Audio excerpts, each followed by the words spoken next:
Let me say up front that I'm in no way saying that no Special Forces commando has ever stealthily infiltrated an enemy stronghold exclusively via kayak without ever setting foot on land. I mean, if such a soldier exists, they must be such a badass that no one has ever seen them and lived.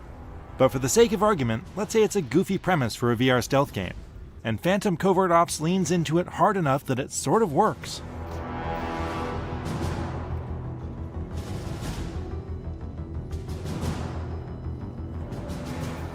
Given the fact that you're effectively half man, half boat, it's bemusing how seriously Phantom Covert Ops takes itself. You've got the amazingly generic name, and the paint-by-numbers Tom Clancy story about a former Soviet madman planning a biological weapons attack is played 100% straight.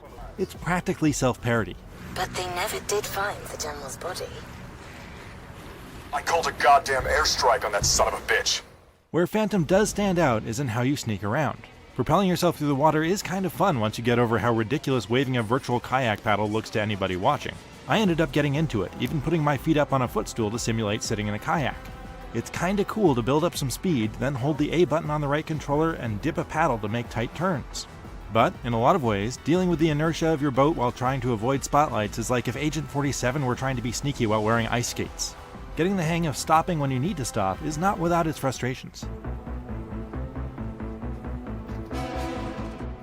So it's probably a good thing that as stealth games go, this is a fairly simple and forgiving one.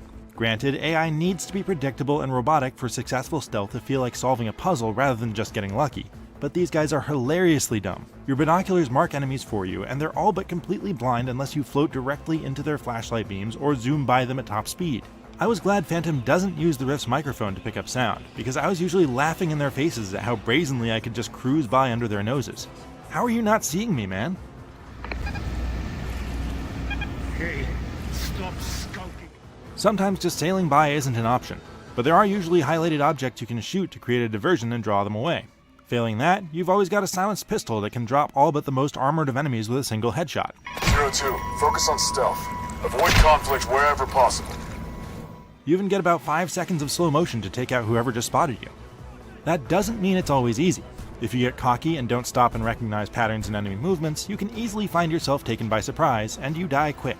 A couple of boss fight segments killed me multiple times as I figured out how to avoid invulnerable attack helicopters and snipers. And the real challenge is running up the score by completing a level quickly, silently, and non-lethally.